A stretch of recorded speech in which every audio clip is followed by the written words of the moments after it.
Hello everyone, welcome again in my YouTube channel. तो आज हम फिर से करने वाले हैं डेली वाले क्वेश्चंस। आज हम करने वाले हैं एंड आज के जो क्वेश्चंस रहने वाले हैं उनका लेवल काफ़ी अच्छा होने वाला है। काफ़ी अच्छे क्वेश्चंस मैंने सेलेक्ट किए हैं तुम्हारे लिए, तो वीडियो तुम्हें मस्ट देखनी है। अच्छे लेवल के क्वेश्चन हैं, इसके साथ साथ क्वेश्चन के साथ साथ तुम्हें बहुत कुछ सीखने को मिलने वाला है।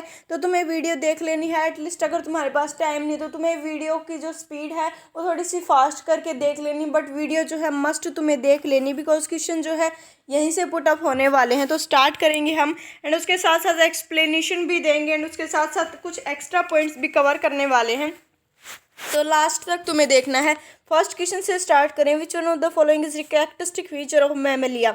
मैमेलिया के कौन सा कैरेक्टरिस्टिक फीचर है? न्यूमेटिक बोन्स, या फिर सिनसैक्रम होता है, या फिर 7 लंबर वर्टिब्रा होता है, या फिर 7 सर्विकल वर्टिब्रा होते हैं। मैमल्स के कौन से कैरेक्टरिस्टिक्स होते हैं? तो तुम्हें पता होने चाहिए मैमल्स के कौन से कैरेक्टरिस्टिक्स होते हैं। तो मेन कैरेक्टरिस्टिक कुछ मैं तुम्हें बता देती हूँ। तो कैरेक्टरिस्टिक्स जो 7 मेन कैरेक्टरिस्टिक्स होती है वो मैं तुम्हें बता देती हूँ। मेमरी ग्लैंड होती है, बॉडी पे हेयर्स होते हैं या फिर फर भी बोल सकते हैं। उसके साथ साथ स्वेट ग्लैंड्स होती हैं एंड 3 मिडल ईयर बोन्स होती हैं एंड न्यू कॉर्टेक्स रीजन होता है ब्रेन में एंड इसके साथ साथ स्पेशलाइज्ड टीथ होते हैं एंड 4 चैम्बर इनका क्या होता है? हार्ट होता है। तो ये कुछ इनके स्पेशलाइज्ड कैरेक्टरिस्टिक्स हैं, ठीक है। तो ये हमने देख लिया। तो अगर मैं बात करूँ फर्स्ट ऑप्शन के बारे में, दैट इज न्यूमेटिक बोन्स। तो न्यूमेटिक बोन्स जो तुम्हें पता है कि न्यूमेटिक बोन्स किस में देखने को मिलेंगी? हमें बर्ड्स में देखने को मिलेंगी एंड बर्ड्स क्या होती हैं? एव्स होती हैं। तो ये कैरेक्टरिस्टिक फीचर नहीं हुआ मैमल्स का, तो ये तो हमारा क्या हो गया? रॉन्ग हो गया। Second is सिनसैक्रम। सिनसैक्रम जो होता है क्या होता है? 3 वर्टिब्रास होती हैं जो फ्यूज कर जाती हैं, ठीक है। Fusion of 3 posterior thoracic lumbar, मतलब कि फ्यूजन हो जाता है थोरेसिक लंबर का, सैक्रम का एंड एंटीरियर कोडल वर्टिब्रा का। इन तीनों का फ्यूजन से सिनसैक्रम बनती है, ठीक है। एंड ये हम किस में देखने को मिलती है? तुम्हें ये भी तुम्हें मैमल्स में देखने को नहीं मिलती है, ये भी तुम्हें सम ऑफ द बर्ड्स में देखने को मिलती है। नेक्स्ट जो ऑप्शन है 7 लंबर वर्टिब्रा। तो हमें पता है कि मैमल्स में 7 लंबर वर्टिब्रास देखने को मिलती हैं। तो फर्स्ट वाले का जो करेक्ट आंसर आने वाला है सी वाला आने वाला है। 7 lumbar vertebra is the correct answer. Next question के बारे में अगर हम बात करें, which one of the following is the sensory cranial nerve. कौन सी सेंसरी क्रेनियल नर्व है? तो मैं तुम्हें बताने वाली हूँ कौन सी ये डिफरेंट नर्व हैं, इनके फंक्शंस क्या हैं वो भी मैं तुम्हें बताने वाली हूँ। तो सेंसरी क्रेनियल नर्व के बारे में पूछा है, एक एक करके सभी को देख लेते हैं। तो जो हमारी मैं बता दूं सबसे पहले वेगस नर्व के बारे में अगर हम डिस्कस करें तो वेगस नर्व 10th होती है, ठीक है, नंबर में 10th होती है एंड ये सेंसरी भी होती है एंड मोटर भी होती है एंड इसका जो फंक्शन होता है वो मैं तुम्हें बता दूं। फंक्शन क्या होता है वेगस का? वो होता है सेंसेशन होता है, sensation from the visceral internal organ and parasympathetic motor regulation करती है हमारी sensory nerve of the visceral organs के ही करती है। तो ये 10th होती है नंबर में एंड सेंसरी भी होती है, मोटर भी होते हैं। तो ओनली सेंसरी नहीं होती, इस वजह से ये ऑप्शन क्या होने वाला है? रॉन्ग होने वाला है। नेक्स्ट अगर मैं बात करूं, दैट इज एब्सेंस जो यहाँ पे होती है, जो वो की होती है 6th वाली, 5th वाली नहीं, सॉरी 6th वाली यहाँ पे होती है एंड इसके साथ साथ ये मोटर भी होती है एंड सेंसरी भी होती है। तो ये हमारी इसके करेक्ट आंसर इसका नहीं आने वाला है। इसका फंक्शन क्या होता है? ये सर्व करती है लेटरल रेक्टल आई मसल्स को, लेटरल रेक्टल आई मसल्स को सर्व करती है। तुम्हें सारी नर्व्स जो है याद कर लेनी, कौन सी मोटर है 1 से लेकर 12 तक कौन सी किस नंबर पे आती है, ये सभी तुम्हें याद होनी चाहिए। ये भी हमारा करेक्ट आंसर नहीं होने वाला है बिकॉज ये सेंसरी भी होगी एंड मोटर भी होगी। नेक्स्ट ऑप्शन जो ओक्यूलो मोटर है वो हमारी 3rd वाली होती है। कौन सी वाली होती है? 3rd होती है नंबर में। इसके साथ साथ वो सेंसरी भी होगी एंड मोटर भी होगी एंड इसके साथ साथ उसका फंक्शन होता है सर्व करती है muscle of eye, muscle of eye को सर्व करेगी। तो ये भी हमारा करेक्ट आंसर नहीं होने वाला बिकॉज ये सेंसरी भी होगी एंड मोटर भी होने वाले हैं। नेक्स्ट ऑप्शन जो अपना होने वाला है दैट इज ऑप्टिक, 4th वाला। तो ऑप्टिक कौन सी होती है? नंबर में 2nd होती है एंड सिर्फ सेंसरी होती है एंड इसका फंक्शन होता है विजन का। तो जो करेक्ट आंसर होगा वो 4th वाला होने वाला है, optic is the correct answer. तो डी वाला करेक्ट आंसर होने वाला। पूछा था कि सेंसरी क्रेनियल नर्व कौन सी है, तो optic is the sensory cranial nerve. ये तीनों सेंसरी भी हैं बट मोटर भी है, मिक्स्ड है, but optic is only sensory. तो correct answer goes to 4th वाला। नेक्स्ट क्वेश्चन के बारे में अगर हम बात करें, which one of the following cell secrete HCl, कौन सी सेल है जो सीक्रेट करती है HCl? तो बिल्कुल इजी क्वेश्चन है, डायरेक्टली फ्रॉम NCERT। तो कौन सी सेल होगी? पिंच सेल होगी, पेप्टिक ऑक्जेंटिक सेल होगी, या फिर गैस्ट्रिक जी सेल होगी? तो मैं तुम्हें बता दूं, जो पैराइटल सेल होती है ना अपनी, पैराइटल सेल जिसको हम ऑक्जेंटिक सेल भी बोलते हैं, वो HCl सीक्रेट करती है। एंड इसके साथ साथ वो इंट्रिंसिक फैक्टर भी सीक्रेट करती है इन गैस्ट्रिक ग्लैंड।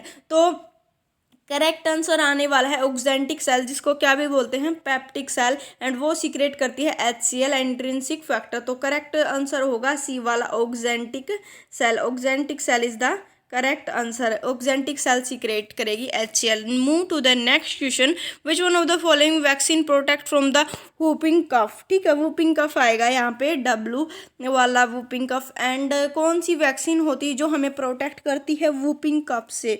तो मैं तुम्हें बता दूं, हमारे दो टाइप की वैक्सीन हो सकती हैं यहाँ पे, ठीक है।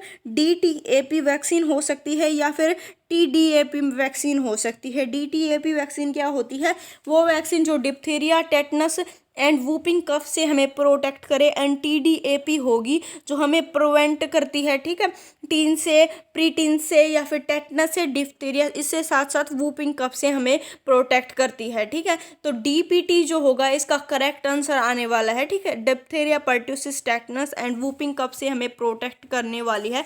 तो D वाला is the correct answer, fourth is the correct answer इसका। वूपिंग कफ से हमें प्रोटेक्ट करती है कौन सी वाली वैक्सीन? DPT। तो fourth is the correct answer. Next question के बारे में अगर हम बात करें, which part of the nephron is an, इन सभी के आंसर्स तुम्हें कमेंट सेक्शन में मेंशन करते चलना है।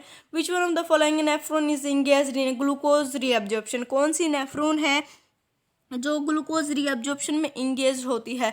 डिस्टल कन्वोल्यूटेड ट्यूब्यूल, या फिर हेनले लूप होती है जो कि located into the renal medulla, या फिर रीनल कॉर्टेक्स वाली हेनले लूप, या फिर प्रोक्सिमल कन्वोल्यूटेड ट्यूब्यूल? तो मैं तुम्हें बता दूं कि नेफ्रॉन का कौन सा पार्ट होता है ग्लूकोज रीअब्जॉर्प्शन करता है?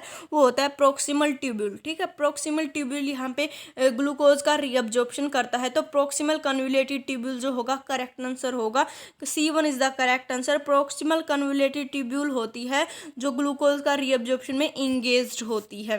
तो C is the correct answer. Next question के बारे में अगर मैं बात करूं, ऐसा ही एक क्वेश्चन पीछे भी हम कर चुके हैं, जो हमने लास्ट पेपर किया था उसमें भी ऐसा ही क्वेश्चन आया था, एंड इसमें ये रिपीट हो गया है, बट फिर भी मैं करवाने वाली हूं तुम्हें, ताकि मुझे भी पता लगे कि तुमने कितना किया है लास्ट वाले से। अगर लास्ट वाली तुमने वीडियोस की होंगी तो तुम्हें ये क्वेश्चन का आंसर तो एटलीस्ट पता होगा, एंड अगर तुमने नहीं की होंगी तो तुम नहीं दे पाओगे।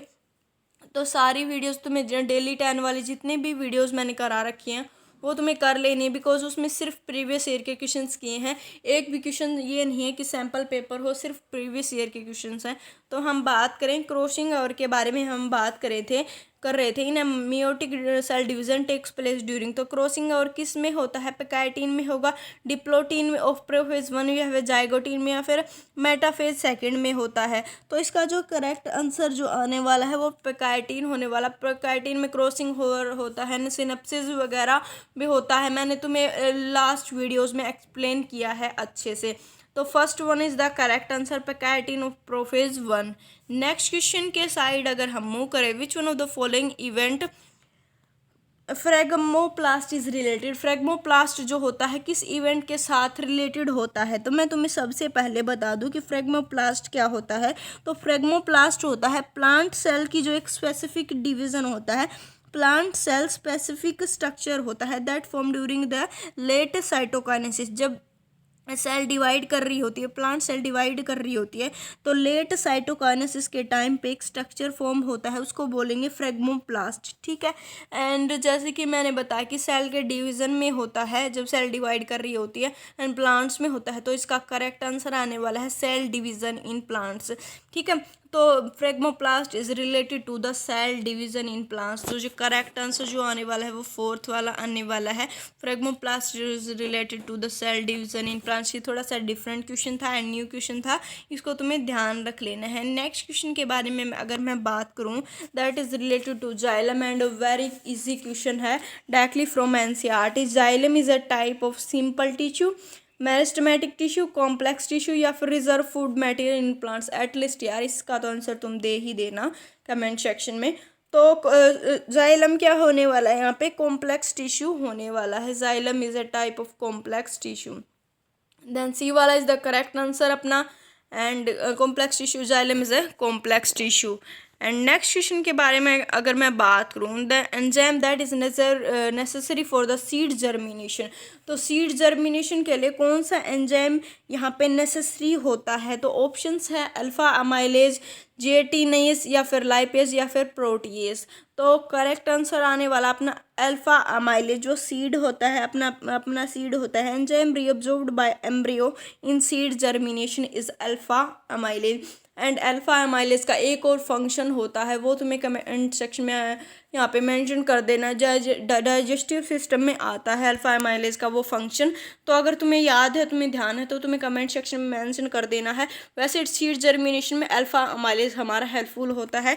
Then first is the correct answer, alpha amylase is the correct answer of this question. Next question के बारे में अगर मैं बात करूँ, in human Addison disease is caused by. तो ह्यूमन में एडिशन डिजीज कौन कोज करता है? तो ऑप्शंस दे रखे हैं, hyposecretion of growth hormone, hyposecretion of glucocorticoids, hyposecretion of thyroxine, hyposecretion of insulin.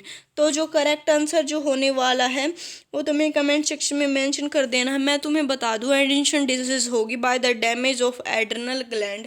Adrenal gland के डैमेज से होती है, जिसकी वजह से जो कोर्टिसोल होते हैं एंड एडिनोस्टीरोन्स होते हैं, उनका जो सीक्रेशन होता है वो कम हो जाता है। मतलब कि हमारा सीक्रेशन हो जाता है, हाइपोसिक्रेशन हो जाता है ग्लूकोकोर्टिकोइड्स का। तो सी वाला is the correct answer, Addison disease is caused by hyposecretion of glucocorticoids. C is the correct answer अपना। तो कैसी लगी तुम्हें वीडियो? अगर तुम्हें वीडियो अच्छी लगी तो तुम्हें वीडियो को लाइक कर देना है एंड चैनल को सब्सक्राइब कर देना है। ऐसी लगातार preparation regarding and update regarding videos पाने के लिए मिलते हैं नेक्स्ट वीडियो में। तब तक के लिए बाय, टेक केयर।